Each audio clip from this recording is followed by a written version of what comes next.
Terra Plana Reloaded.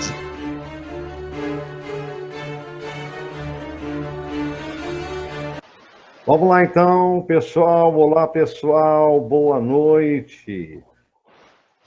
Canal Professor Terra Plana ao vivo com mais uma entrevista. Hoje, quarta-feira, 18 de julho de 2018. Estamos às 21 horas e 32 minutos. Agradecemos a presença de todos que estão aí aguardando essa entrevista, aqueles que já compartilharam aí esse aviso, né? Agradecemos a divulgação e vamos então a mais uma entrevista nessa série de 3 entrevistas, que foi apenas um pequeno ensaio, que o nosso projeto está ainda em avaliação. Nós estamos com novas propostas em relação às entrevistas. E hoje nós encerramos esse primeiro ciclo com a entrevista do nosso querido Gilberto, do canal Terra Plana Reloaded.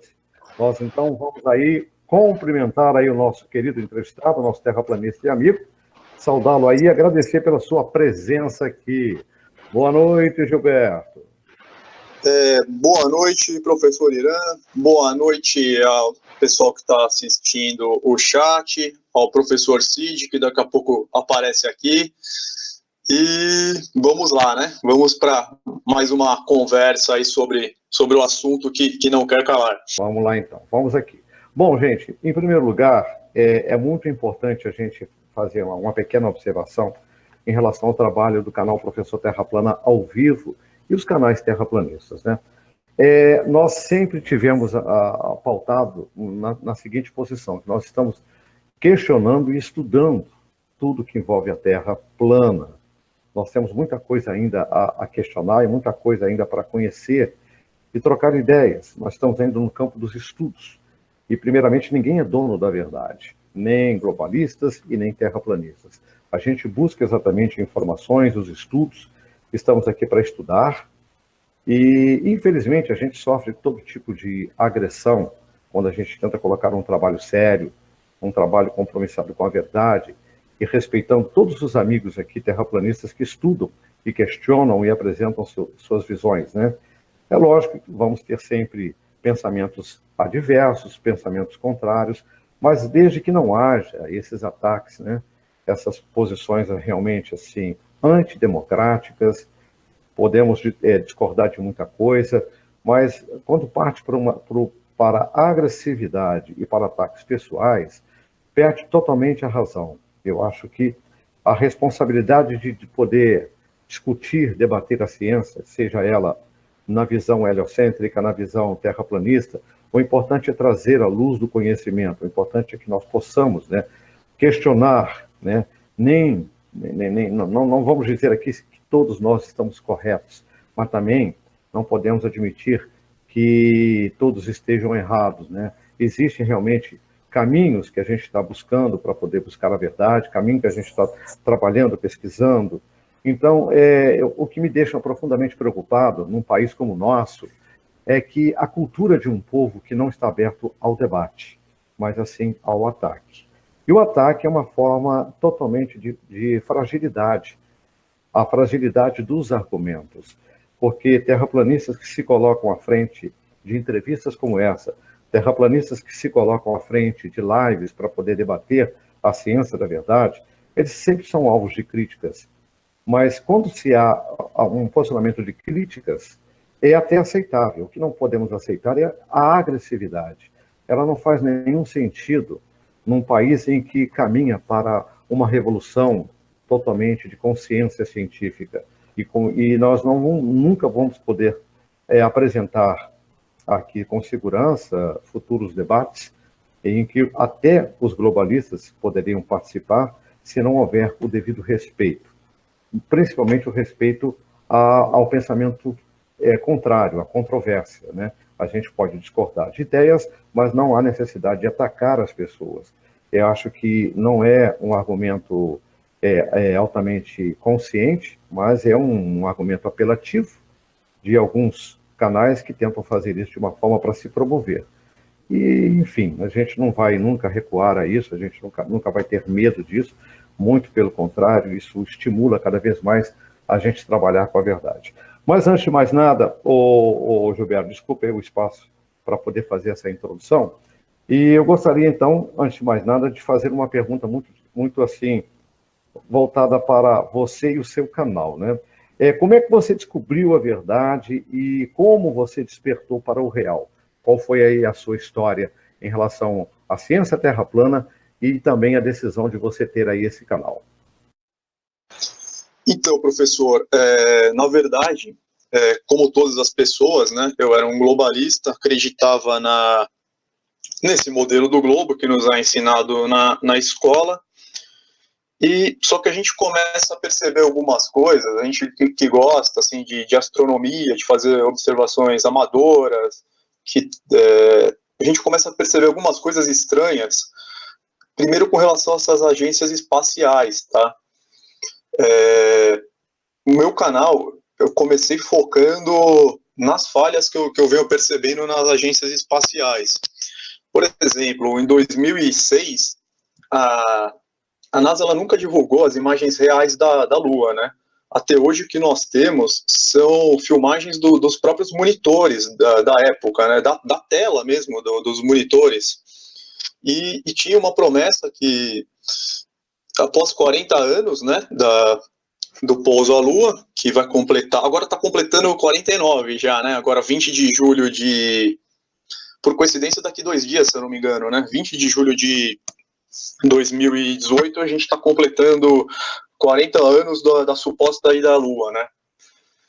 E a NASA tinha dito que em 2009, lá atrás, né, ela tinha dito que em 2009 ela divulgaria todas as fitas originais, né, para que fossem analisadas. Só que o que aconteceu? O que foi uma das coisas que mais me gerou assim, desconfiança? Em 2006, a NASA alegou que ela perdeu o registro original das missões do homem à Lua. Segundo o diretor Gray Hataloma, eu até transcrevi aqui o que ele falou para não ser injusto, eu vou até abrir aspas aqui, né? Nós não as vimos por algum tempo, estamos procurando as fitas há mais de um ano e elas não apareceram. Estamos examinando a papelada para ver onde elas foram vistas pela última vez, fecha aspas. Só que detalhe, ao todo são cerca de 700 caixas de transmissão das missões lunares Apollo que estariam sumidas, né? E foi uma explicação que gerou um grande mal-estar. Como assim, né? A missão mais importante da história da humanidade, e vocês estão procurando as fitas, elas não apareceram, vocês não se lembram onde que elas foram vistas pela última vez? Foi muito estranho. E na data prometida para a divulgação das fitas originais, em 2006 eles falaram que estavam procurando ainda, né? Quando chegou em 2009, a NASA ela veio com uma história que eles regravaram em cima das fitas das missões lunares para economizar dinheiro, razão pela qual as imagens teriam sido perdidas para sempre. Isso foi realmente muito estranho, como o Bruno, ele costuma dizer, né, o Bruno Alves, né, aí é difícil de aceitar, né, é que nem batom na cueca, né, é uma explicação muito... Porque ela investe quase 200 bilhões de dólares na missão Apollo, para alegar em 2009 que perdeu todas as imagens originais, porque as fitas magnéticas teriam sido reutilizadas. Foi a partir daí que eu comecei a prestar atenção nas falhas, porque na verdade as agências espaciais elas trabalham em conjunto, né? Especialmente na ISS. E na ISS, no meu canal, eu divulgo uma série de falhas também. Você vê que eles estão pendurados por cabos. Tem um vídeo que o astronauta ele chega a cair, que eu falo que a microgravidade parou de atuar, né? A desconfiança começou a surgir nessas questões das agências espaciais, né? E essas imagens da Terra também são muito suspeitas, né? O foguete, ele decola, sempre a câmera virada para baixo, depois eles cortam para uma imagem feita em computador, você não tem uma imagem da Terra, não aparece os satélites, ou seja, eles dão muitos motivos para você desconfiar, né? Não é questão de conspiração, você realmente... o questionamento ele é realmente válido, tanto para quem é globalista também, né?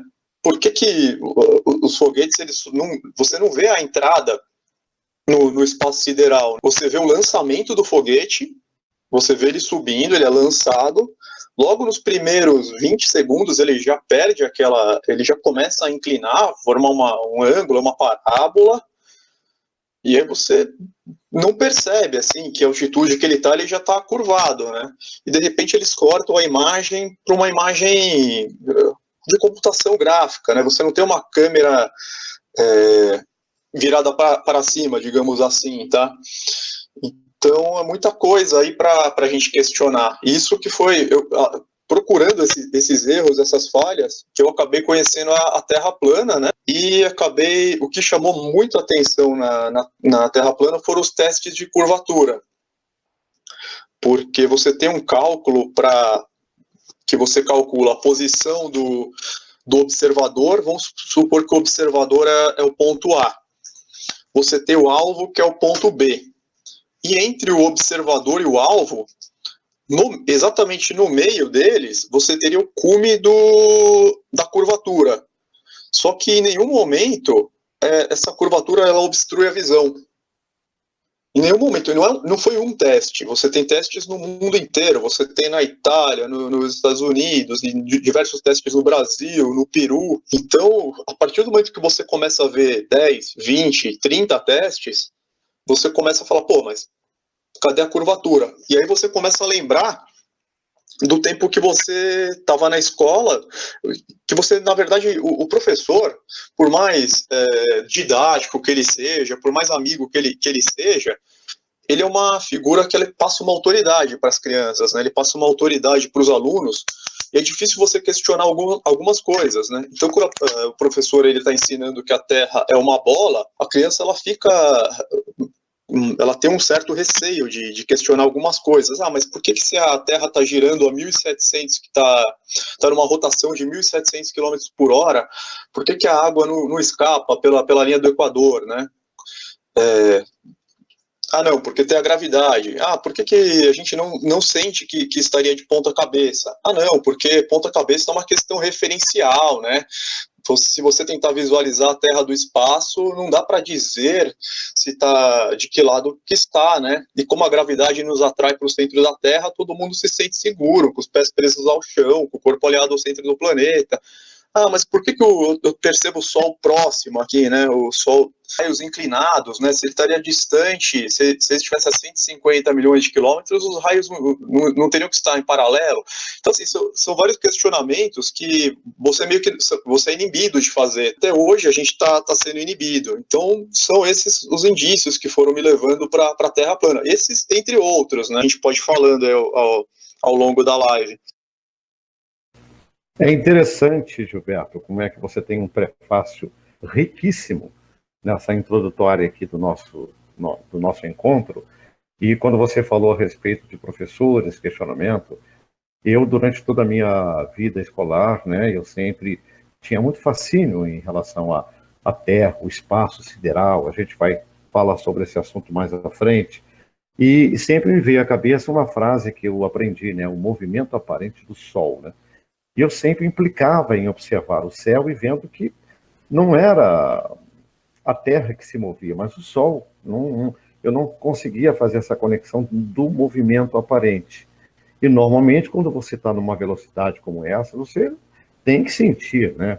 Não há como não sentir. Então, a gente acaba aprendendo a anular as nossas percepções, os nossos sentidos, para poder acreditar numa explicação que não tem o menor sentido, né?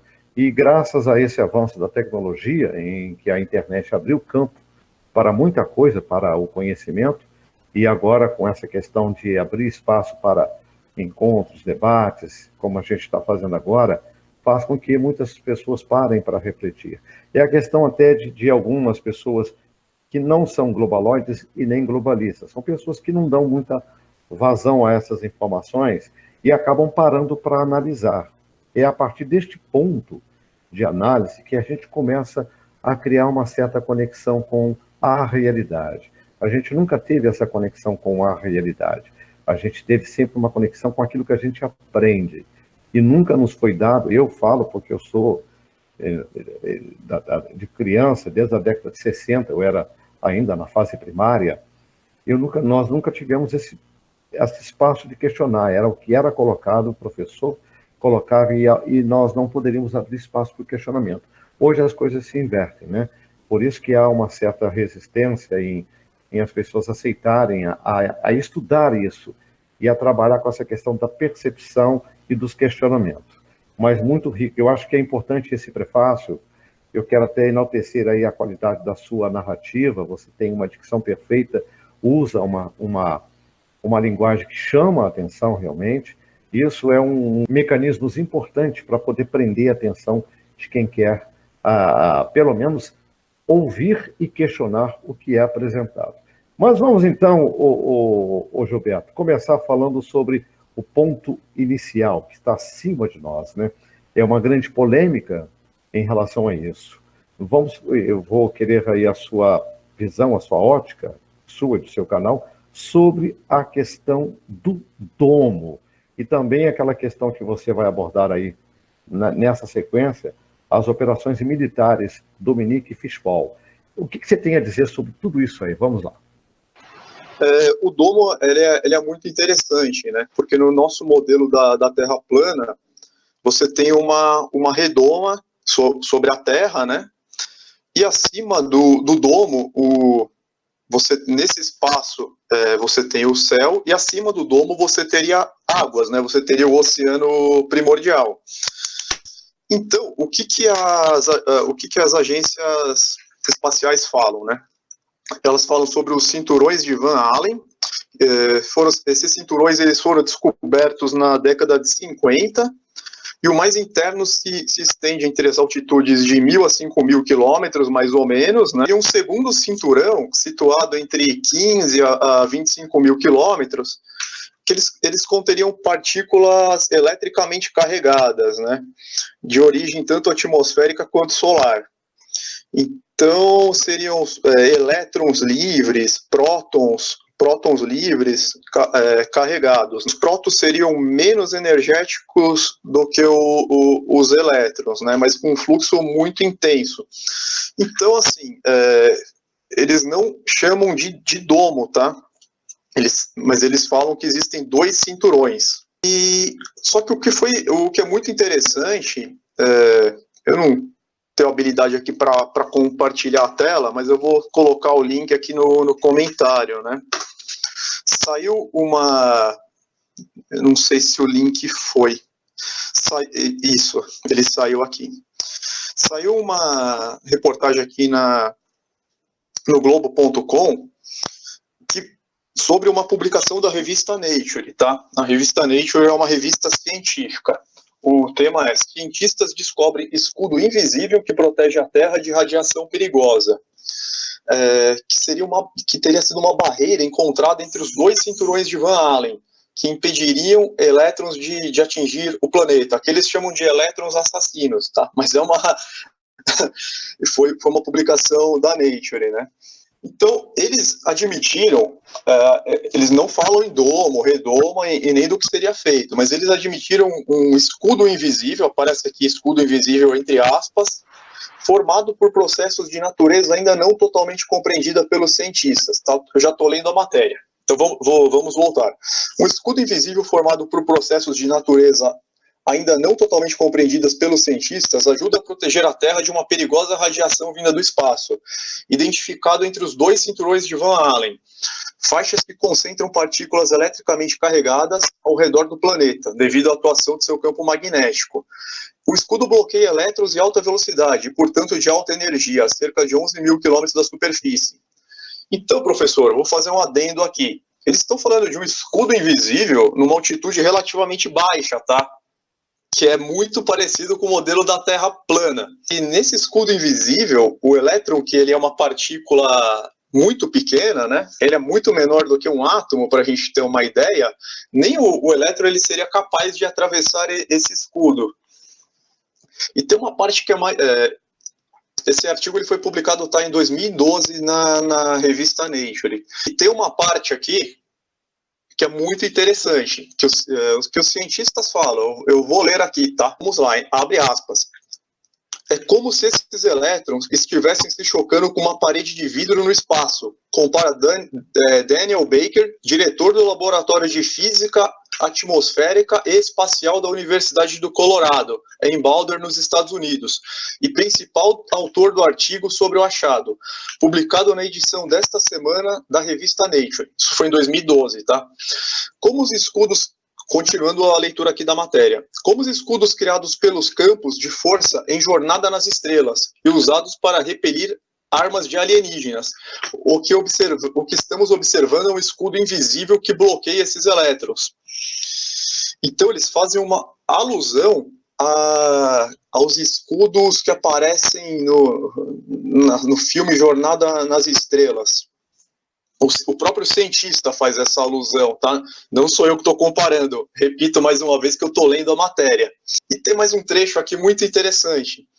Abre aspas. Os cientistas achavam que esses elétrons de alta energia que circulam em torno do nosso planeta a mais de 160 mil quilômetros por segundo, que seria metade da velocidade da luz, fossem lentamente atraídos em direção às camadas mais altas da atmosfera da Terra, onde então seriam gradualmente absorvidos pelas moléculas de ar. Mas a barreira aparentemente impenetrável, detectada pelas sondas, impede até que eles cheguem tão perto. Então, fecha aspas, terminei de ler, tá? Então, eles estão admitindo aqui a existência de uma barreira aparentemente impenetrável e numa altitude relativamente baixa. Agora, qual que é a intenção de uma publicação de um artigo desse numa revista científica? Será que eles querem preparar o terreno para quando o questionamento se intensificar? Eu não saberia dizer exatamente qual que é a intenção dessa publicação, tá, professor? Prosseguindo aqui no assunto, tem uma sobre o domo, a gente poderia citar também duas operações militares que foram realizadas nos anos 60. Foram as operações Dominique e Fishball. Então, o que foram essas operações militares? A Operação Dominique foi uma série de 31 explosões de testes nucleares conduzida em 1962 pelos Estados Unidos no Pacífico. Eles levavam ogivas no espaço para conduzir uma explosão nuclear de alta altitude. Então, essas explosões nucleares, elas eram feitas em alta altitude. E esses disparos foram chamados coletivamente de Operação Fishball, dentro da Operação Dominique, né? Foi o maior programa de testes de armas nucleares já realizado pelos Estados Unidos e a última série de testes atmosféricos realizado pelos Estados Unidos, com foguetes de alta altitude. Então aqui você consegue encontrar na própria Wikipedia que foram testes atmosféricos com foguetes de alta altitude. E a Operação Fishball, ela também foi uma série de testes de alta altitude em 62, que fez parte do programa de testes nucleares da Operação Dominique. Agora, uma coisa interessante, né, nessa operação, começa pelo nome dela, né? Além de explosões em alta altitude, o nome dela é bastante interessante, né? Porque Dominique significa do Senhor. E esse é o nome oficial da operação militar, né? Qualquer um pode pesquisar. E Fishball significa aquário. Então o nome da operação é Aquário do Senhor. É bem sugestivo, né? Depois a gente é acusado de conspiracionista, mas é muito sugestivo isso. E aí, eu pego um gancho aqui numa passagem bíblica, 2 Pedro 3,5. Eles voluntariamente ignoram isto, que pela palavra de Deus, já desde a antiguidade, existiam os céus e a terra, que foi tirada da água, e no meio da água subsiste. Então, são tantos elementos que fica difícil negar a existência do domo, professor. É mais ou menos isso que eu tinha para falar sobre esse assunto. Se o senhor quiser tirar alguma dúvida, alguém do chat. Não, é interessante, como você falou, eu já tinha observado esse detalhe, que eu até Achei até interessante essa colocação do nome, né? Por que colocaram esse nome? Mas eu gostaria de saber uma coisa assim que sempre me questiono, eu me questiono muito, né? E eu gostaria de saber a sua opinião, se é que eu estou errado. Seria apenas isso, toda essa operação, e limitar a visitação à Antártida, por exemplo, onde é altamente vigiado, fiscalizado, 24 horas. Seria apenas só essa questão do domo, ou existe coisas além disso que tentam nos ocultar? Você consegue perceber alguma coisa além dessa questão do domo, ô Gilberto? Então, o curioso da Antártida que é o tratado mais antigo em vigor da história da humanidade, né? Nunca um tratado vigorou por tanto tempo, né? E ele, inclusive, vigorou, ele foi assinado inicialmente, os signatários iniciais seriam a União Soviética, né, a Rússia de agora e os Estados Unidos, e mesmo durante a Guerra Fria, o tratado não sofreu nenhum risco de ser rompido, né? A gente vê tratados sendo rompidos por ego, assim, do presidente, porque ele não quer mais, né? E agora nem a Guerra Fria ela serviu para a ruptura desse tratado, né? E olha que envolvendo Rússia e Estados Unidos. Diversos outros países aderiram, né? Ele é um tratado, praticamente um tratado mundial, e realmente você não pode nem sobrevoar a Antártida, e você também não pode visitar a Antártida. É permitido o turismo na península, assim, nas áreas mais... nas ilhas Shetland, se eu não me engano, mas você não pode, sem uma autorização governamental, você não pode adentrar a Antártida. Então, com certeza, estão escondendo alguma coisa, né? O principal seria o próprio domo, né? Porque, teoricamente, o final do domo estaria na Antártida, que o modelo da Terra plana, a Antártida é toda a borda circular da Terra, tá? Então, além do espaço aéreo que eles estão preservando o próprio domo e possíveis terras além da borda, tá? Isso também, o Almirante Byrd, numa entrevista que ele deu em 1946 para uma emissora de TV, foi antes da fundação da NASA, tá? Nessa entrevista ele fala claramente sobre a existência de terras além do Polo Sul, ele fala assim, né, tão grandes quanto os Estados Unidos, tá? Foi um almirante que falou isso, o Almirante Byrd. Então, com certeza, levanta uma forte suspeita, né? Porque nessa época já existia um sigilo das operações, mas não existiam as agências, o controle não era tão grande, né? Depois nunca mais foi falado sobre isso. Então, sim, levanta... E também aquela questão que foi conjecturado aí, a questão daquele mapa budista, né? Que mostrou ali uma delimitação de terras além da borda. Aquilo ali tem algum fundamento? Existe alguma credibilidade nesse mapa ou apenas especulativo? Então, pode-se dizer que sim, que existe credibilidade por não ser o único, entendeu, professor? Ele não é o único mapa que mostra, que faz alusão a terras além da Antártida, isso que é o mais interessante. Existem vários mapas antigos, inclusive alguns que falam que as terras não seriam congeladas, né? Que você teria uma vegetação, florestas, água normal, estado líquido, e a gente, e tendo essa proteção exacerbada, né? Fica a pergunta, por que é tão protegido, né? Por que o gelo é tão protegido assim, né? Que você não pode nem... outro dia um navegador que se perdeu, não lembro de qual nacionalidade, acabou sendo preso, se aproximou e acabou sendo preso porque não tinha autorização. O cara, na verdade, ele tinha se perdido, né, na navegação. Então eles são extremamente rigorosos, né, quanto à proximidade ao local. É verdade. Agora, mudando um pouco de assunto, um assunto muito polêmico, essa questão das terras além da borda, né, vamos dizer assim. Bom, a questão agora, Gilberto, acho que você tem muitas informações a respeito dos seus estudos sobre as estrelas. Então, vamos olhar um pouco para o firmamento e vamos aí apresentar aí o que você tem a dizer sobre as estrelas. Vamos lá. Vamos lá.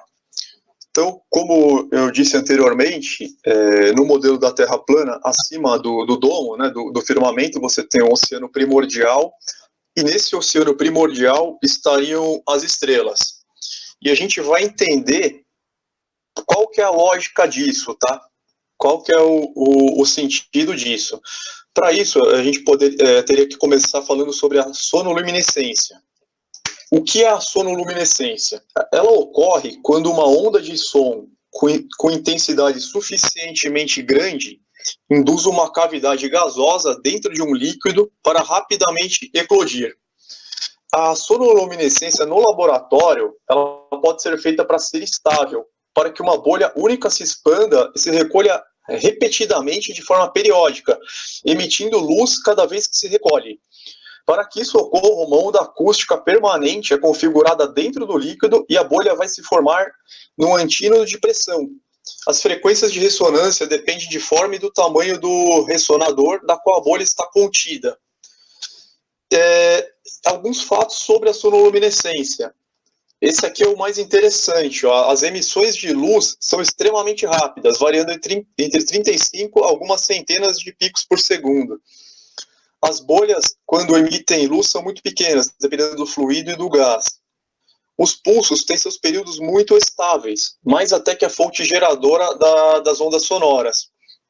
Então, através de uma onda de som com uma intensidade grande, você produz como se fosse um pulso de luz, que ele se comporta mais ou menos como a gente observa as estrelas. É um pulso de luz contínuo, tá? Esse efeito ele foi descoberto pela primeira vez na Universidade de Colônia, em 1934.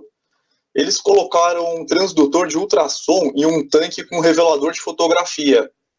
Com isso, eles esperavam acelerar o processo de revelação. Em vez disso, eles notaram minúsculos pontos luminosos na película e perceberam que essa luz era proveniente das bolhas que se formavam no fluido quando o ultrassom estava ligado.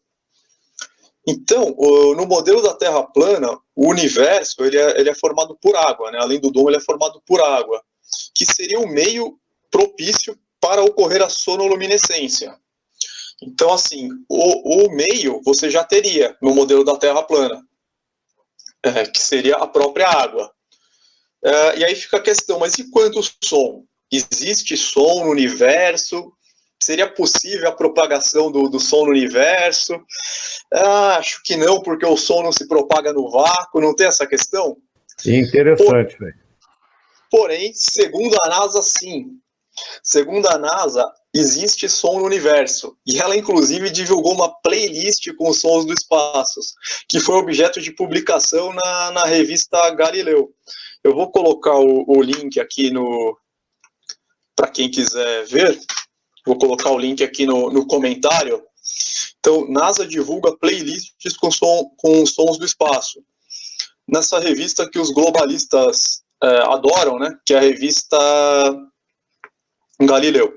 Então, o que está contido nessa matéria? Nessa matéria está sendo explicado o seguinte: o universo, na verdade, ele está cheio de partículas e elas produzem um som, mas claro que não são audíveis dentro do alcance limitado do ouvido humano, mas podem ser medidos e convertidos em algo que todos nós podemos ouvir.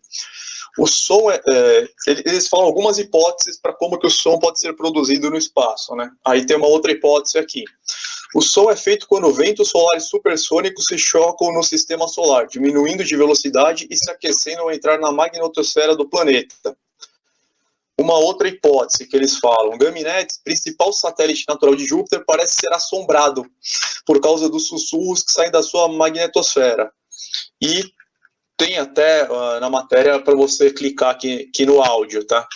Isso não é... Eu estou lendo uma matéria da revista Galileu, tá? Isso não é uma ideia que está saindo da cabeça de um terraplanista, né? Como os globaloides gostam de falar. Então, eu estou me baseando em matérias... nem Facebook eu tenho, tá, professor? Eu estou me baseando em matérias que saíram ou na revista Nature, ou na Galileu, em meios que os globalistas não poderiam questionar, tá? Tem uma outra hipótese. Já em Saturno, as ondas sonoras captadas lembram efeitos especiais da saga Star Trek. Eu não sei por que eles gostam de mencionar Star Trek, Star Wars nas matérias científicas, né? É até curioso. E aqui, numa outra matéria, fala de um som captado pela sonda Voyager.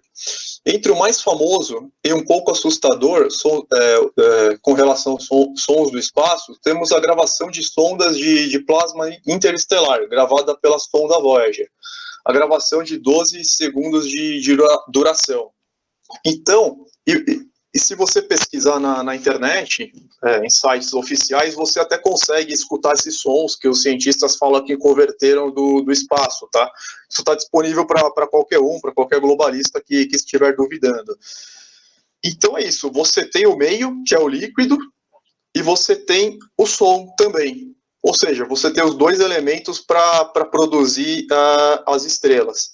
Eu vou colocar 2 links também nos comentários, para quem quiser ver, deixa eu colocar aqui, de como seria a sonoluminescência feita em laboratório, tá? Você tem um recipiente de vidro com água, é simplesmente isso, você tem um recipiente de vidro com água e você emite uma onda de som e vai eclodir como se fosse uma estrela dentro desse recipiente com água e com uma temperatura extremamente elevada. A temperatura ela é muito alta mesmo. Eles falam que seria capaz de derreter até aço, a temperatura que chega. Então, esse é um bom caminho que a gente pode reproduzir em laboratório para explicar o que são as estrelas. Beleza, fantástico. Eu estou aqui admirado com o seu potencial de pesquisa, as suas observações, os seus argumentos, inclusive colocando aí os links e aproveitando aí para mostrar aos globalistas que você vem argumentado, né? Você não está falando por falar. Eu acho que a responsabilidade de quem estuda, quem trabalha com a ciência da verdade, quem argumenta com mecanismos sérios, como está sendo colocado aí, porque foram divulgados, com certeza. Isso é importante, não tem como você contradizer exatamente o que está sendo colocado, porque você está baseado em... Exatamente, professor. Eles podem contestar, mas eles vão ter que contestar o Globo.com, e Globo eles adoram, né? Vamos ver, eles contestar o Globo, eles vão ter que contestar a revista Nature, vão ter que contestar a revista Galileu, porque eu estou utilizando dessas fontes, tá? Eu não estou falando da minha cabeça, foram pesquisas que eu tenho as fontes, eu coloquei os links, então, se eles quiserem propor uma alternativa, eles fiquem à vontade. Maravilha, maravilha, Gilberto. Gilberto, agora saindo um pouco das estrelas, nós fizemos uma pauta aqui de alguns assuntos importantes que você queria abordar. Vamos falar agora do sistema alternativo pós-Copérnico. Você preparou aí alguma coisa para nos trazer aí em termos da sua visão ótica? Vamos lá. Sim, professor, porque o heliocentrismo parece que é uma heresia, né? Questionar o heliocentrismo. Parece que é uma coisa que... O que eu não entendo é por que alguma coisa não pode ser questionada, né? Quando Einstein ele trouxe uma alternativa à teoria da gravidade de Newton, né? Que a teoria de gravidade de Newton é só um exemplo, né? Ela poderia funcionar bem aqui na Terra, mas próximo ao Sol ela não funcionava. E aí quando o Einstein propõe uma alternativa, não, ele está aperfeiçoando, ele só está aperfeiçoando, né? E agora, então, quando eles propõem uma alternativa, eles estão aperfeiçoando. Quando a gente propõe, quando a gente questiona, está errado, não pode questionar. Então, o que acontece? O Copérnico, em 1543, ele publicou da revolução de esferas celestes, né? Só que Copérnico, ele era astrônomo antes da invenção do telescópio, né? Na verdade, ele era cônego da Igreja Católica. Ele basicamente copiou o que foi falado por Ptolomeu, que Ptolomeu ele foi um cientista grego do século II. ele foi considerado o primeiro cientista celeste, tá, Ptolomeu? E a sua obra mais conhecida é o Almagesto, que significa grande tratado. Então, no Almagesto, Ptolomeu ele apresenta um sistema cosmológico geocêntrico, isto é, a Terra no centro do universo, e os outros corpos celestes, planetas e estrelas descrevem órbitas ao seu redor. Ele não fala de uma Terra plana, tá? Porque tem a influência de Eratóstenes, Aristóteles, tem uma influência da Terra Globo que mais para frente a gente vai abordar, mas Ptolomeu ele fala de um geocentrismo com os astros ao redor da Terra. E Copérnico, ele pega esse trabalho do Ptolomeu, basicamente, o Almagesto, e coloca o Sol no centro do universo.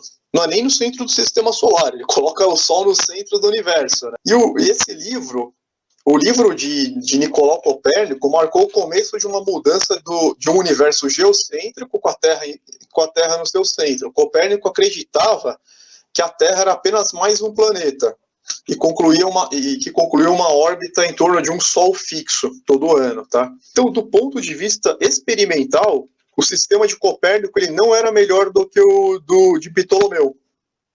Ele apenas inverteu as coisas aqui, né? E se você fizer uma pesquisa simples, até na Wikipedia, você vai constatar o seguinte, né? Que Copérnico ele sabia disso, que o sistema dele não era melhor do que Ptolomeu. E ele não apresentou qualquer prova observacional em seu manuscrito. Ele fundamentou-se em argumentos de qual seria o sistema mais completo e elegante. Por isso que, desde a sua publicação até aproximadamente o ano de 1700, poucos astrônomos foram convencidos pelo sistema de Copérnico, apesar da grande circulação do seu livro. Tá? Tem um físico norte-americano que chama Thomas Samuel Kahn, que ele é formado pela Universidade de Harvard. Ele é mestre e doutor em física por Harvard. Ele argumentou em seu livro, A Revolução Copernicana, a astronomia planetária no desenvolvimento do pensamento ocidental, que Copérnico ele apenas transferiu algumas propriedades antes atribuídas à Terra para funções astronômicas do Sol. E quem está falando isso não sou eu. Quem está falando isso é um físico norte-americano, Thomas Samuel Kahn, que ele é doutor pela Universidade de Harvard, tá? Então, se vocês quiserem questionar um físico doutor de Harvard, globalistas, fiquem à vontade. Após Copérnico, nós tivemos o astrônomo Tycho Brahe, um astrônomo dinamarquês, né? Que ele é de 1546 e ele faleceu em 1601.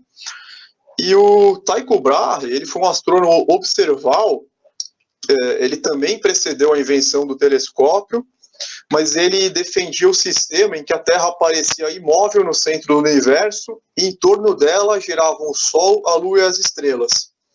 E ao torno do Sol, por sua vez, giravam os planetas, Mercúrio, Júpiter e Saturno. Então, Tycho Brahe, ele corrigiu o erro do Nicolau Copérnico, porque Ptolomeu, século II, geocentrismo. Copérnico, ele colocou o Sol no centro do universo, criando o modelo de Ptolomeu. Ele apenas transferiu algumas propriedades que antes eram atribuídas à Terra para as funções astronômicas do Sol. E Tycho Brahe ele veio para corrigir isso, né? E propôs um sistema geocêntrico. Depois tem toda uma história que o Tycho Brahe ele morreu de envenenamento por mercúrio, né? E o corpo dele ele foi exumado e foram encontrados níveis extremamente tóxicos. E especula-se, tem um livro de 2005 de Joshua Gleinder, que há evidência, segundo esse livro, tá? Que há evidências substanciais de que Johannes Kepler, que era o assistente de Tycho Brahe, teria assassinado ele e roubado seus estudos. E aí Kepler desconstitui novamente o geocentrismo. Mas, ao longo da história, o geocentrismo ele prevalecia, né? Teve um determinado momento que colocaram o Sol no centro do universo, mas não era um consenso nem naquela época entre os astrônomos. É fantástico. Eu estou aqui admirado pela qualidade do seu conhecimento e pela sua dedicação a tudo isso. Você, além de apresentar a sua visão, você vem com todo o processo histórico, né, para que isso seja bem apresentado. Então, não tem como negar que você realmente veio com alto nível de conhecimento, inclusive nos deixa assim bem atentos, observando, além da sua forma bem clara e nítida de expor aí tudo que você tem estudado e pesquisado. Isso é muito riquíssimo. Eu estou admirado pela qualidade do seu conhecimento, sem sombra de dúvida. Agora, partindo dessa questão aí, vamos passar para outra, né? A questão do erro de Erastótenes. Você parece que tem alguma coisa a dizer sobre isso, através da sua visão aí, dos seus estudos, e você pode passar para a gente aí agora. Então vamos lá. Por que prevalecia antigamente o geocentrismo, com a Terra no centro do universo, mas a Terra era uma bola, vamos dizer assim? Porque por volta de 300 anos antes de Cristo, Eratóstenes, que foi um filósofo grego, um cientista grego, não sei se dá para falar cientista nessa época, né? Ele fez um experimento da seguinte forma: ele fincou uma estaca perpendicular ao solo em Alexandria e outra estaca idêntica na cidade de Siena, que eram cidades relativamente distantes, tá? Nesse experimento, ele notou a discrepância entre as sombras no mesmo horário do dia. Então, ele fincou uma estaca em cada cidade, que eram relativamente distantes, e ele notou discrepância entre as sombras no mesmo horário do dia. Como ele observou que as estacas projetavam sombras diferentes, apenas com isso ele concluiu que a Terra seria um globo. Mas por que essa conclusão estaria errada? Vamos lá, é muito simples entender isso, tá? Eu acho que eu percebo que tem alguns globalistas que eles invocam Erastótenes, mas eles não entendem por que a conclusão está errada. Essa conclusão está equivocada porque ele assumiu que o Sol estaria tão distante, mas tão distante, que seus raios incidiriam de forma paralela, e que somente a suposta curvatura da Terra poderia explicar a diferença das sombras. Contudo, professor, tal observação ela pode ser facilmente reproduzida no modelo da Terra plana, com o Sol próximo e os raios solares inclinados em todas as direções, que é o que ocorre de fato, qualquer um pode observar, né? A simples observação nos mostra que os raios solares, eles incidem de forma inclinada. Por exemplo, é o que você observa na natureza. Na natureza, o que você observa? Você observa que o Sol está próximo e que os raios que atingem a Terra, eles apresentam uma inclinação um em relação ao outro, ficando refutada, portanto, a conclusão do ilustre filósofo, né? Você tem inúmeras filmagens, observação, fotografia. Às vezes você tira uma fotografia, você consegue na fotografia ver o raio inclinado. Uma simples observação perto na praia, perto de uma lagoa, qualquer local. Se sair sol amanhã, qualquer um pode fazer essa observação, que os raios incidem de forma inclinada. Então, na Terra plana, a sombra também daria diferença por conta disso, e a Terra continua sendo plana. Então é isso, é bastante simples, na verdade, essa explicação. Maravilha, maravilha. Nosso tempo ainda continua disponível? Sim, nós vamos entrar com mais um assunto aqui, ô Gilberto. Agradecemos, né, ao pessoal que está aí no chat, se manifestando, que está ali dando o seu like, acompanhando, ajudando a compartilhar, inclusive. É muito importante que a gente tenha aí a colaboração de vocês aí, porque momentos como esse aqui de entrevista são momentos raros e a gente tem que aproveitar. E hoje, em caráter bem especial, nós vamos esticar um pouquinho mais, viu, Gilberto, mais uns minutinhos, porque temos aqui mais assuntos interessantíssimos que nós colocamos na pauta e que é muito bom, né, ter aí a sua exposição. Vamos agora, já que você falou de Aristóteles e o erro, né, vamos falar sobre esse cara aqui, ó, Werner Magnus Maximilian von Braun, de origem prussiana. Ele nasceu no dia 23 de março de 2012. Ele viveu na Alemanha entre 1912 a 1955 e depois foi para os Estados Unidos, onde viveu de 1955 a 1977, onde faleceu parece, de câncer pancreático. Então vamos falar sobre ele, sobre o foguete lunar. O que você tem a dizer sobre isso? Perfeito, professor. Ótima introdução. Deixa eu até aproveitar para dar um abraço para os amigos aqui do chat. Um abraço para o Ale, do canal Terra Plana Evidências, para o Dani Boy Daniel, Juan Pablo, para o Terra Plana 2001, Rodrigo, Stark Cosmos, para o Dominho, Doma ao Limite, José Rocha, está sempre com a gente. Para toda a galera aí que está no chat, para o Thiago, Acervo Terra Plana, para o professor Alfa, tem bastante gente aqui. Se eu esquecer de alguém, depois eu falo. Assim, a gente volta para o chat aí, mas queria cumprimentar todo mundo. Eu estou vendo aqui o Reino Terra Plana, Marcelo Nascimento, Isaac Guimarães, tem uma galera muito boa aqui. Tem alguns globalistas, mas deixa eles aprenderem um pouquinho, né? Agora, voltando para o assunto, vamos falar de Von Braun, que ele é o pai do foguete lunar, ele é o pai do Saturno V. Vamos tentar entender de onde veio toda essa super tecnologia do Saturno V, que levou os homens até a Lua, né?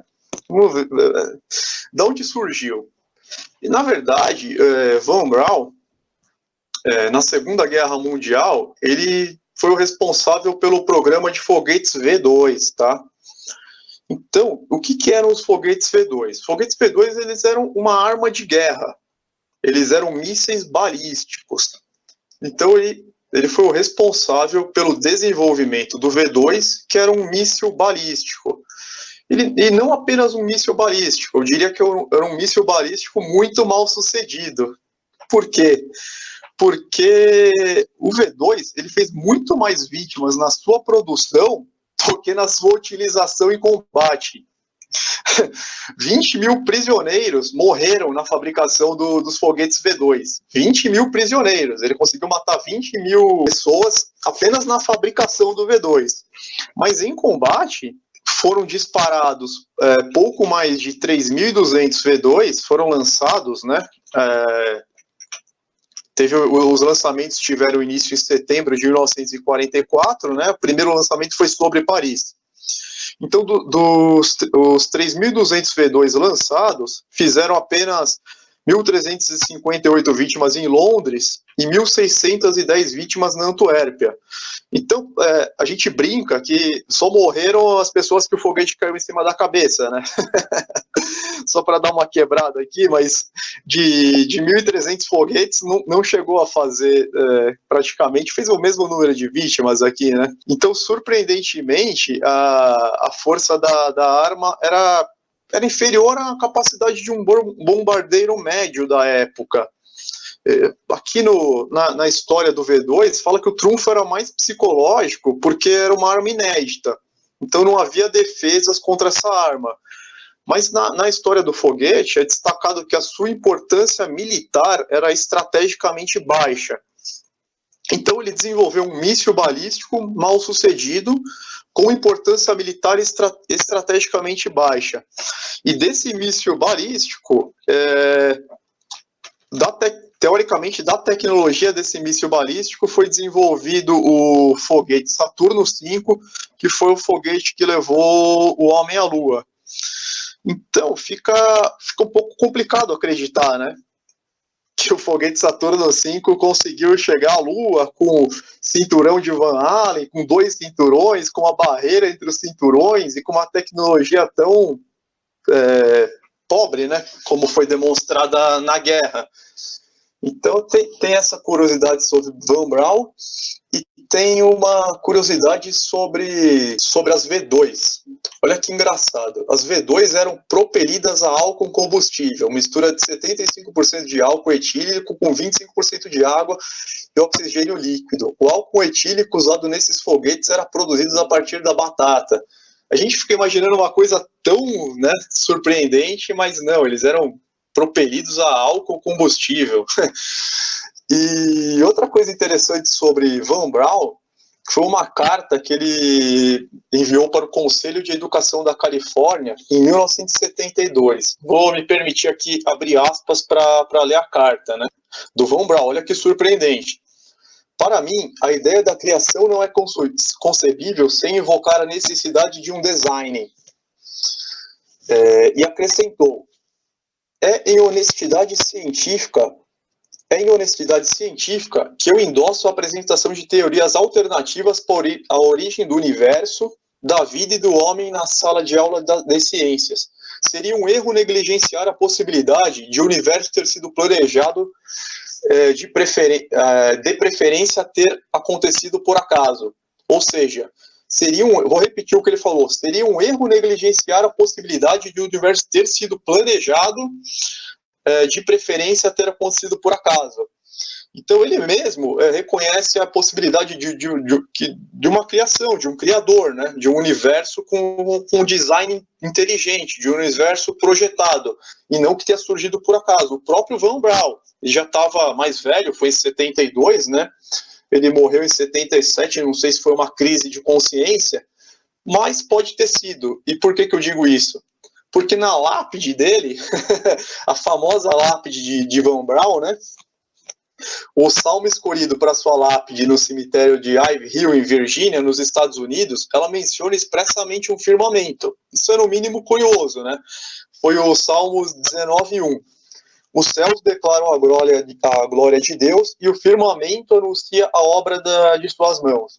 Então ele fez questão de declarar que os céus declaram a obra de Deus, e ele destacou o firmamento, que seria obra das mãos de Deus. É curioso, né, ele ter mencionado o firmamento, depois de todas essas constatações.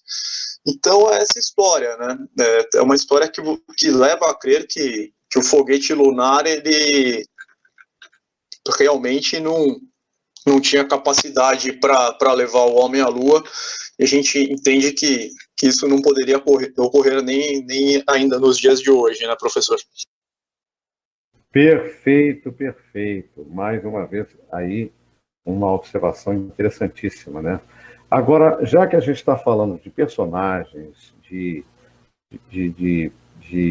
estudos, né, e os fatores que foram colocados no protagonismo, né, da ciência, vamos dizer assim, eu tenho aqui agora, nós vamos destacar agora, né, a questão do físico e astrônomo Augusto Picardi. Você parece que tem uma matéria da revista Ciência de agosto de 1931. Você gostaria de abordar exatamente este assunto aí. Vamos lá. Não, exatamente. Essa foi publicado uma matéria na revista Popular Science, na edição de agosto de 1931. E é curioso que, se você tentar comprar essa revista, por exemplo, no eBay, eu fui pesquisar isso há um ano atrás, mais ou menos, e há um ano atrás essa edição original ela custava $1.000, tá? Isso qualquer um pode ir. Eu não sei se ainda está à venda, se ainda existem exemplares à venda, mas até o ano passado, uma simples pesquisa no eBay, que qualquer um pode fazer, você encontrava a revista por $1.000, que equivale hoje a R$4.000, né? E por que uma revista de 1931, por que alguém pagaria R$4.000 numa revista dessa, né? Justamente por conta da matéria publicada, né? Era uma revista científica. Então, o que aconteceu? O Auguste Picardi, ele foi um físico, inventor e aeronauta suíço. Ele bateu por 2 vezes o recorde de máxima altitude num balão, em 1931 e em 1932. Ele estudava a atmosfera da Terra e os raios cósmicos. Em 27 de maio de 31, o Picardi e Paul Kiefer, eles decolaram da Alemanha, né, em um balão, e atingiram uma altitude recorde para a época de mais ou menos 16 quilômetros, né, mais ou menos 10 milhas. E através das escotilhas da cápsula que o balão estava levando, eles puderam observar que a Terra, através de uma névoa, eles narram que era uma névoa de cor cobre e depois azulada. O relato dele é muito interessante, porque ele fala que parecia um disco plano com as bordas viradas para cima, que é exatamente o modelo da Terra plana. Então isso chamou muita atenção, né? Isso foi publicado na época, porque não existia todo esse encobrimento, né?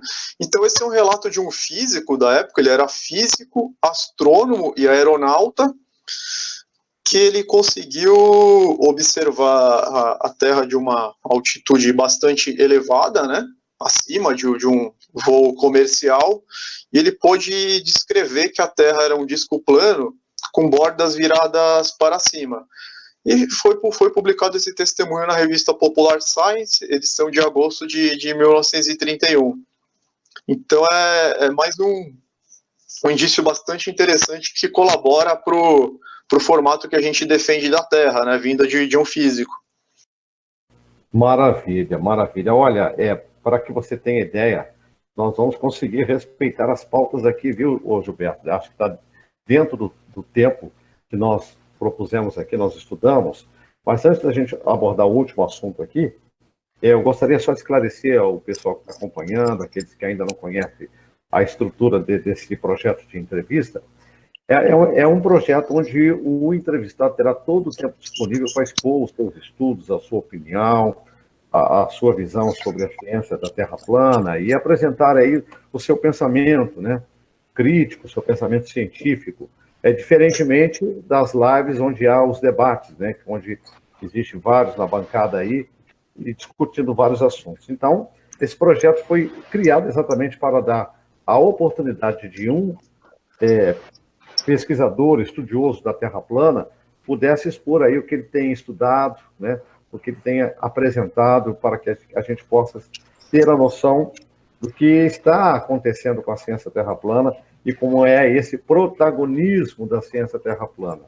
Enquanto muitos aí perdem tempo em fazer canais de zoeiras, ou fazendo esses ataques como fazem, nós temos uma juventude que trabalha sério, que mostra que não estão aqui para perder tempo, né? Se há alguma maneira de melhorar essa visão científica, é através do debate, através da responsabilidade científica, do pensamento crítico, principalmente, mas, infelizmente, a gente vive aí um lado realmente que a gente não pode dar muita importância, que é esses ataques aí. Mas vamos, então, ao último ponto aqui, o Gilberto, a respeito do Herbert Jingel, né? A teoria da relatividade geral. Você parece que tem uma abordagem interessante sobre o tema. Vamos lá. Na verdade, eu queria falar um pouco sobre o professor Herbert Jingel, que ele foi um dos maiores opositores à teoria da relatividade geral, né? Nós tivemos também César Latz propondo uma teoria alternativa, tem o professor Carlos José Borges, mas o Herbert Jingel, ele se destacou por ser um dos maiores especialistas no assunto, né? Ele foi um físico inglês, presidente da Royal Astronomical Society, e na época ele ficou muito conhecido por sua oposição a Albert Einstein e a teoria da relatividade especial, né? Foi uma controvérsia que ela se prolongou por muitos anos, né? Só para a gente ter uma ideia de quem foi Jingel, ele foi professor de filosofia natural no Imperial College em 1938 e professor de história e filosofia da ciência na Universidade de Londres, de 46 até a sua aposentadoria em 1955. Posteriormente, ele manteve o título de professor emérito daquela instituição. Além disso, ele foi um dos fundadores e presidente da Sociedade Britânica para a História da Ciência. E mais tarde ele fundou o que se tornou a Sociedade Britânica para a Filosofia da Ciência. Ele também tinha uma revista que era o British Journal, tá? Então ele era muito importante, ele era um físico muito respeitado, muito importante, presidente da Royal Astronomical Society, uma pessoa extremamente capacitada, né? Seus livros eram referência nas universidades. E o que acontece? No final da década de 70, ele participou de uma disputa pública e bastante acirrada após a sua aposentadoria, centrada na teoria da relatividade especial. Dingle afirmava que a relatividade especial era logicamente inconsistente. E aqui eu vou pegar uma frase que ele falou, tá? Eu vou abrir aspas. Ele falou exatamente o seguinte: a teoria da relatividade especial inevitavelmente requer que A trabalhe mais devagar que B, e B mais lentamente do que A, o que não requer superinteligência para ver que isso é impossível. Então essa foi a frase de um físico super respeitado, né? De um físico inglês super conceituado. Vou repetir. A é uma pessoa, você pode considerar como uma pessoa, B outra pessoa, tá? Então vamos lá, só para ficar mais fácil de compreender. Qual que foi a frase que ele falou? De novo. A teoria da relatividade especial inevitavelmente requer que A trabalhe mais devagar do que B, e B mais lentamente do que A, o que não requer superinteligência para ver que é impossível, fecha aspas. Assim, ele afirmou que a reciprocidade conhecida da transformação de Lorentz é auto-evidentemente impossível. Que Lorentz que formulou pela primeira vez a teoria, que formulou antes de Einstein, na verdade, a teoria, né? E aí, o professor Herbert Dingle, ele realizou uma campanha pública e contenciosa para que essa conclusão fosse aceita pela comunidade científica, principalmente através de cartas aos editores de vários periódicos científicos, incluindo a revista Nature, tá? Mas como teve a negativa, que é muito comum do sistema, né? O sistema ele perpetua o status quo e ele resiste bravamente à quebra de paradigmas. Ele publicou um livro chamado Science at the Crossroads, em 1972. A tradução literal do nome do livro é Ciência na Encruzilhada, onde ele refuta toda a teoria da relatividade. Eu estou com esse livro aqui, né? Ele está disponível em PDF, e eu li alguns trechos. É um livro bastante interessante. Ele refuta a teoria da relatividade geral e a gravidade, né? E tem um trecho aqui, que eu traduzi o livro, obviamente ele está em inglês, eu traduzi um trecho aqui, que é curtinho, eu gostaria de ler para vocês. Olha o que um físico, um dos mais respeitados da época, teve a humildade de falar. Ele falou o seguinte, assim, isso está vindo de um físico respeitado, né? A gente está sendo atacado por globalistas que às vezes, desculpa, mas não tem capacidade, assim, eles têm capacidade para fazer comédia, mas não tem nem perto da capacidade do que um professor emérito aqui de física, né? O que ele falou? Ele falou o seguinte, é um trecho do livro, tá? O fato é que sabemos muito menos sobre essas coisas do que imaginamos. Quanto mais se reflete inteligentemente sobre a natureza da luz, da matéria e da gravitação, mais se percebe que existem problemas ligados a eles, que são bastante insolúveis em termos de nossas noções atuais. Mas não refletimos mais racionalmente nessas coisas. Nós não só deixamos para trás a concepção de Dale, de uma ciência que aceita humildemente as respostas da natureza, mas nós descartamos até mesmo o grau de humildade necessário para questioná-la. Fecha aspas. Então, o professor, ele teve essa clareza, essa percepção, que realmente a gente não sabe muitas coisas sobre a natureza, a gente não tem respostas para tudo. E justamente por não termos respostas para tudo, que nós temos a obrigação, sim, de questionar. Se tiver algum globalista aqui na live achando que o que a gente está falando está errado, é porque ele não tem essa capacidade de questionar, ele está acomodado com o que foi apresentado até o momento. Mas mesmo o que foi apresentado até o momento está incompleto, tem muita coisa inconsistente. A própria teoria da relatividade, primeiro teve a proposta de Newton, que foi reformulada por Einstein para falar da curvatura do espaço-tempo. Isso é muito questionável também no meio científico. Então a curvatura, ela curva o vácuo também, o vácuo é curvado. o nada é curvado? Como que funciona isso exatamente? O tempo é relativo, tudo é relativo, e aí depois surgiu uma teoria que na verdade seria uma partícula elementar, que seria o graviton, só que o graviton ele até hoje não foi descoberto, e agora eles estão tentando formular uma teoria que funcione no mundo quântico, né, no mundo microscópico, porque é uma teoria que ela não funciona, né, no mundo subatômico. Então, até hoje, eles estão tentando unificar aí a teoria da gravidade. Então, sim, a gente tem a obrigação de questionar a ciência, ela não consegue responder tudo.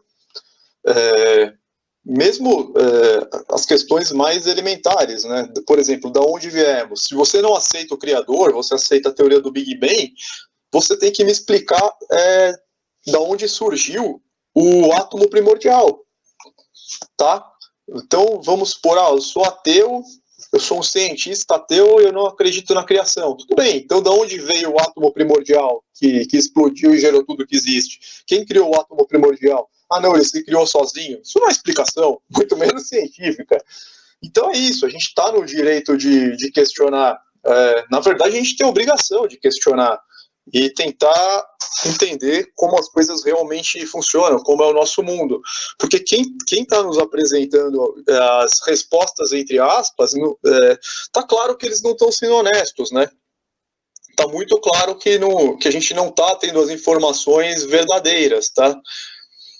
Então, basicamente, é isso, professor. Teria até alguns outros assuntos, mas acho que pelo formato aqui, a gente poderia até falar em outra ocasião, tem a questão dos terremotos, do núcleo da Terra plana, que inclusive tem uns vídeos muito interessantes do professor Afonso de Vasconcelos, né, especialista nisso, que ele fala, vou falar só rapidamente, en passant, que ele fala que o núcleo da Terra, na realidade, ele não é ferro e níquel fundido, né, que na parte mais profunda da Terra teríamos água.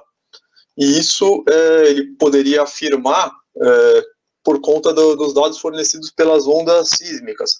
Então tem muita coisa que a gente tem que questionar. Por exemplo, ele fala que o manto da Terra, você tem a crosta, basicamente, né, teria a crosta, o manto e o núcleo.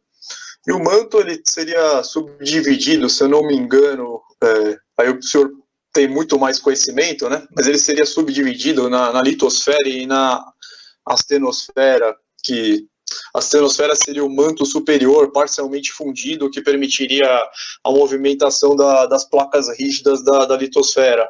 Mas mesmo o manto, ele afirma que o manto ele é tão sólido, ele é mais sólido do que um paralelepípedo, que ele nem deveria ser pintado de vermelho nas demonstrações, que ele teria que ser pintado de verde. Ele afirma que pelas ondas sísmicas o manto é sólido.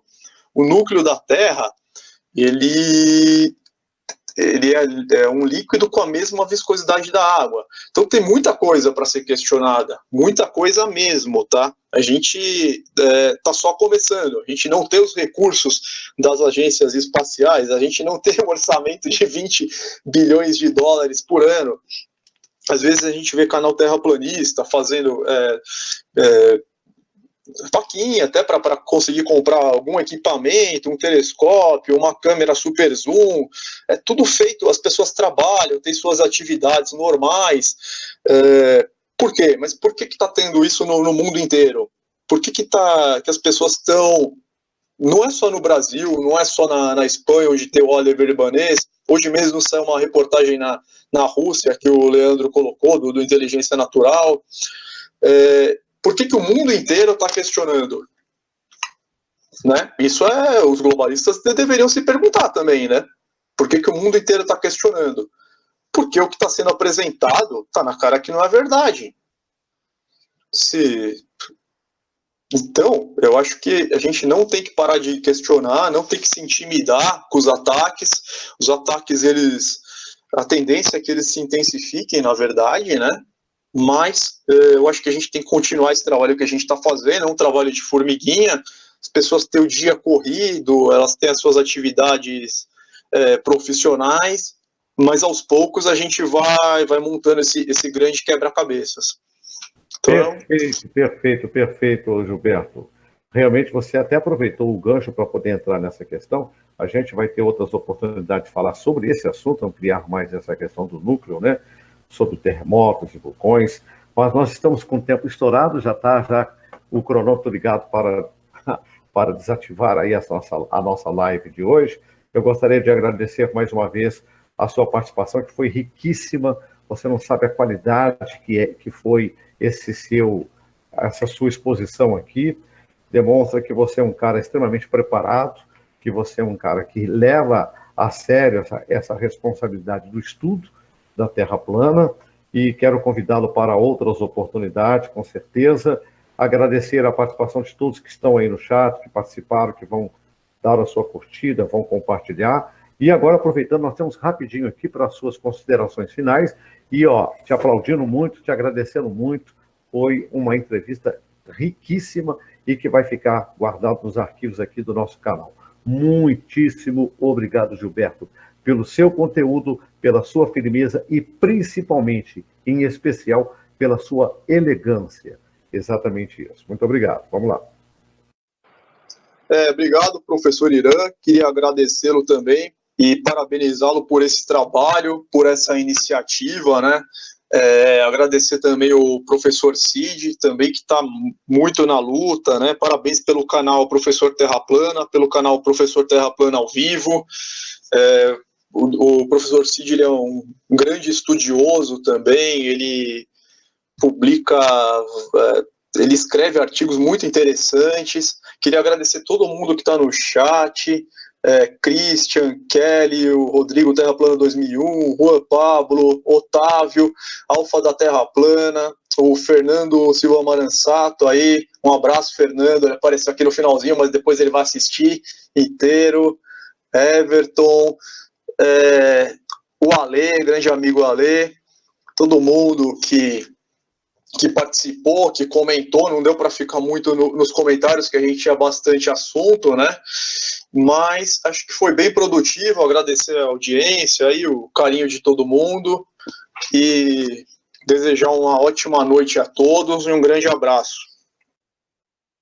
Ok, eu só tenho a dizer uma única palavra que representa tudo isso que nós vivemos nesse tempo que estivemos aqui na companhia do Gilberto. Gilberto, show.